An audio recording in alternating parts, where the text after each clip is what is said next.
Hello and welcome.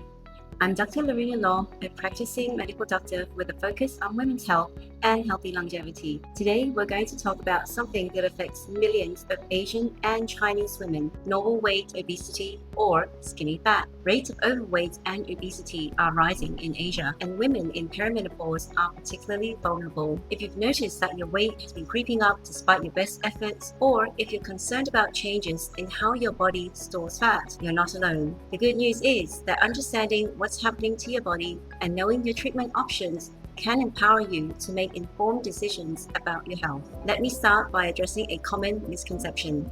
Many people believe that hormone changes of menopause are the primary cause of weight gain. However, a major study called the Study of Women's Health Across the Nation revealed something interesting. For most women, weight gain actually begins before the significant hormonal shifts of menopause. This tells us that while hormones play a role, they are not the whole story. The weight gain itself can also influence your hormone levels, not just the other way around. Excess adipose tissue are metabolically active and contribute to inflammation. Understanding what is at play will help empower you to take control of your health. So what's happening in our bodies during this time? As we age, our metabolism naturally slows down and we tend to lose muscle mass. This means we burn fewer calories even at rest. The menopausal transition also brings about a significant change in where we store fat. There's a noticeable shift towards accumulating fat around the abdomen, what we call visceral or central adiposity. This is more than just a cosmetic concern. This type of fat is metabolically active and is a key risk factor for developing serious health conditions like cardiovascular disease, type 2 diabetes, and certain types of cancer. The estrogen deficiency that occurs during menopause plays a crucial role in this process. Estrogen normally helps regulate body weight and fat distribution. As estrogen levels decline, several metabolic changes occur. Our gut hormones that regulate appetite and satiety become disrupted. Our brown adipose tissue,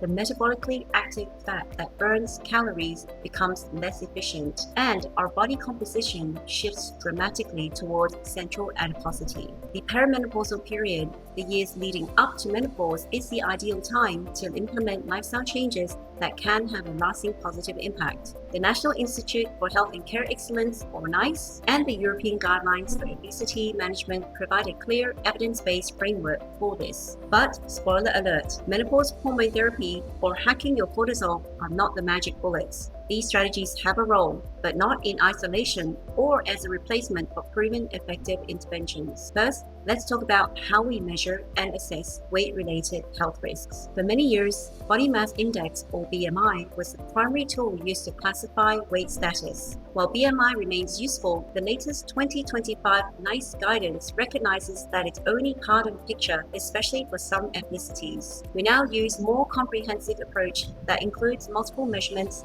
to give you a complete understanding of your health risks. So how do we calculate BMI? BMI is calculated as your weight in kilograms divided by your height in meters squared. For most Western adults, the classifications are as follows. A BMI below 18.5 is considered underweight. 18.5 to 24.9 is healthy weight. 25 to 29.9 is overweight. 30 to 34.9 is obesity class 1. 35 to 39.9 is obesity class 2, and 40 or above is obesity class 3. These cutoffs do not apply equally to everyone.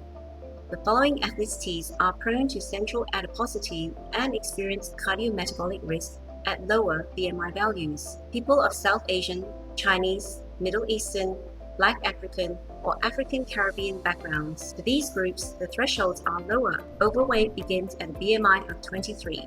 And obesity begins at 27.5. This is a crucial distinction because it means that someone from these ethnic backgrounds with a BMI of 24.5, for example, would be classified as overweight and at increased risk, whereas someone of Caucasian descent with the same BMI would be considered normal weight. This is why it's essential to discuss your individual risk factors with your healthcare provider, as a one-size-fits-all approach doesn't work for everyone. In recent years, the waist-to-height ratio, or WHR, has become increasingly recognized as a critical measurement in assessing health risks, particularly during menopause. This is especially important because the shift towards central fat storage is one of the most concerning changes that occurs during this life stage. According to the latest NICE 2025 guidance, WHR is now recommended as a key measure to assess central adiposity. Your waist to height ratio is calculated by dividing your waist circumference by your height, both measured in the same units. The beauty of this measurement is that it's simple to do yourself at home. To measure your waist circumference, find the bottom of your ribs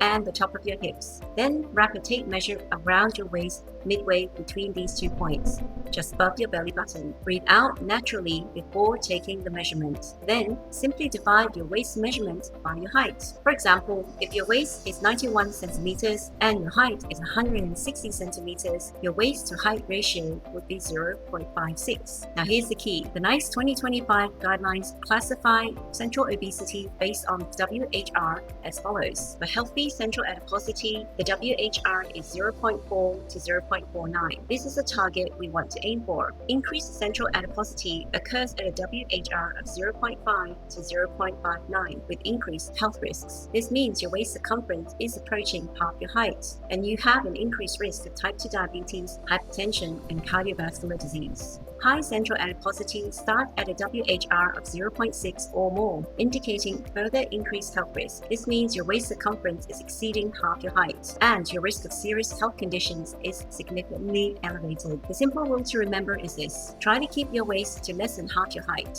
In other words, aim for a WHR of under 0.5. Why is this measurement so important? Because it reflects visceral fat, the fat that accumulates around your organs. Visceral fat is metabolically active and is directly linked to increased risk of heart disease, stroke, type 2 diabetes, and other serious conditions. Importantly, reducing your waist circumference can be even more important than weight per se, because it indicates a decrease in visceral fat and associated cardiometabolic risks. These classifications apply to people with a BMI under 35, of both sexes and all ethnicities, including adults with high muscle mass, making them particularly useful during menopause when body composition changes are significant. You might be wondering why these multiple measurements such as BMI and WHR matter. The reason is that they measure different things. BMI gives us information about overall weight relative to height, but it doesn't distinguish between muscle and fat. Waist to height ratio, on the other hand, specifically measures central adiposity, the location of fat that poses the greatest health risk. Someone might have a BMI in the normal range but still have increased central adiposity and therefore increased health risk. Conversely,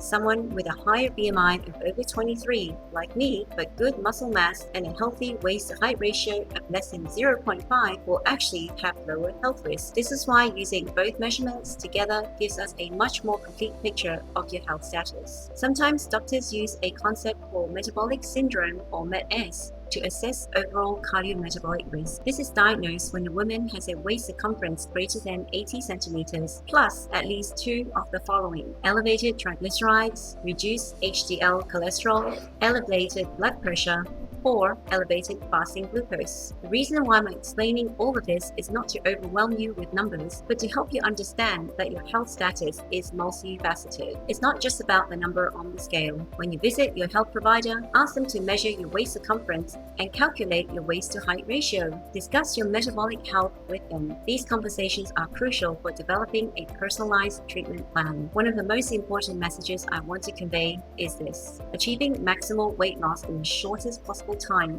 is not the key to successful treatment. In fact, modest weight loss, just about 5 to 10% of your initial body weight, is sufficient to obtain substantial health benefits and to decrease comorbidities like high blood pressure, high cholesterol, and type 2 diabetes. Think about it this way: if you weigh 80 kilograms, a weight loss of just 4 to 8 kilograms can make a real difference in your health. Set a realistic and sustainable goal with the assistance of your health provider. Importantly, reducing your waist circumference should be considered even more important than weight loss per se, because it is linked to a decrease in visceral fat associated with cardiometabolic risks. So, if you're exercising and eating well, but the scale isn't moving as quickly as you'd like, but your waist circumference is decreasing, that's still a sign that you're making real progress towards better health. The foundation of weight management during menopause is lifestyle modification. This includes 3 key pillars: diet, physical activity, and addressing psychological and behavioral factors. A Mediterranean diet rich in whole grains, fruits, vegetables, legumes, nuts, and olive oil has been shown to be particularly beneficial during this life stage. A modest calorie deficit of 500 to 750 calories per day is generally recommended. The key is finding an eating pattern that is sustainable for you. Work with a dietitian or a nutritionist to develop a plan that fits your lifestyle, culture, and preferences. Aim for at least 150 minutes of moderate intensity physical activity per week, such as brisk walking or cycling. Incorporate strength training at least twice weekly to maintain muscle mass and boost metabolism. Activity can be split into shorter 10-minute segments throughout the day. Walking is one of the best options because it requires no special equipment, can be done anywhere, and is free. Now, chronic stress and poor sleep disrupt appetite regulating hormones and promote weight gain. Now, here's what I want to bust: the myth that cortisol spikes are bad for you. Cortisol, our stress hormone, is required for survival, so we definitely don't want to flatline it. But we don't want chronically elevated levels either, because when it comes to weight, it drives hunger, and when we overeat, the excess calories are stored viscerally. Lifestyle interventions have the most robust evidence when it comes to modulating cortisol. So start here by prioritizing sleep. Aim for 7 to 8 hours of quality sleep per night. It outperforms any supplement you can take to balance your cortisol. If you experience binge eating, night eating syndrome, or restrictive eating patterns, speak with your healthcare provider. These conditions often benefit from cognitive behavioral therapy or working with a psychologist. Let's take a look at treatment options for managing obesity. This depends on several factors: your BMI, your waist to height ratio, and the presence of comorbidities like high blood pressure, type 2 diabetes, your readiness for change, and your personal preferences. Let me walk you through these different approaches. For individuals with a BMI of 25 to 29.9 who have comorbidities, lifestyle modification is the first-line treatment. The focus should be on reducing waist circumference and treating any underlying conditions. If you're of Asian or Chinese ethnicity, you are prone to central atyposity at a lower BMI, so you should pay attention also to your waist to height ratio. For those with a BMI of 30 to 34.9, intensive lifestyle modification remains the primary approach. If lifestyle changes alone don't produce at least 5% weight loss within 3 to 6 months, your doctor may recommend additional support or interventions including appetite-reducing medications. For those with a BMI of 35 to 39.9, or for those with a BMI of 30 to 34.9 who have significant comorbidities, more intensive medical interventions may be recommended alongside lifestyle modification. Finally, for those with a BMI of 40 or greater, or for those with a BMI of 35 or greater who have comorbidities, bariatric surgery may be considered if conventional treatments have failed. For individuals with Asian or Chinese ethnicities, there is a propensity for normal weight obesity, and these BMI thresholds are higher than your risk thresholds. If you have a BMI of 27.5 or above, you're already at the obesity category and should be actively working with your healthcare provider on weight management. Now let me give you 5 practical steps you can take right now. First, measure your waist circumference and calculate your waist to height ratio. This simple measurement can give you valuable information about your health risk and can be a more motivating target than the number on the scale. Remember, aim for a ratio under 0.5. Second, start moving your body in ways you enjoy. It doesn't have to be a gym membership or intense exercise. A daily walk, dancing, gardening, or swimming all count. The key is consistency and finding something you'll actually do. So, focus on adding healthy foods rather than restricting. Add more vegetables, fruits, whole grains, and legumes to your meals. When your plate is full of nutritious foods, there's less room for less healthy options. Fourth, prioritize sleep. Aim for 7 to 8 hours per night. Poor sleep disrupts the hormones that regulate appetite and can make weight management much harder. Fifth, seek support. Whether that's from a healthcare provider, a dietitian, a fitness professional, a therapist, or a friend, don't try to do this alone. Having someone to talk to, share your progress with, and help you stay accountable can make a tremendous difference. Let me leave you with the most important messages. First, weight gain during menopause is multifactorial. Hormones play a role, but so do age-related metabolic changes, lifestyle factors, stress, sleep, genetics, and environmental influences. You have the power to influence many of these factors. Second, health is much more about the number on the scale. Your waist to height ratio, your blood pressure, your cholesterol levels, your blood sugar, and how you feel are all important measures of health. Even a modest weight loss of 5 to 10% can produce substantial health benefits. Third, this is a journey, not a destination. The goal is not to achieve a certain weight and then stop. The goal is to develop sustainable, healthy habits that you can maintain for life. Preventing weight regain is the cornerstone of long-term success. Fourth, you deserve support and a safe space, whether that's from a dietitian, a fitness professional, a therapist, your family, or your health provider. Don't try to do this alone. A multidisciplinary team approach is often the most effective. Fifth, if you're from Asian or Chinese ethnicity prone to central atyposity, be particularly attentive to your waist-to-height ratio and discuss your individual risk factors with your healthcare provider. Your risk thresholds are different, and your health provider should take this into account when assessing your health. Finally, be kind to yourself. This is a challenging time of life, and your body is going through significant changes. Treat yourself with the same compassion and respect you would offer a good friend. Thank you for joining me today. I hope this information has been helpful and empowering. Remember to consult with your health provider for personalized advice on your health journey. Your health matters, and you deserve to feel strong, vibrant, and confident during this important life transition.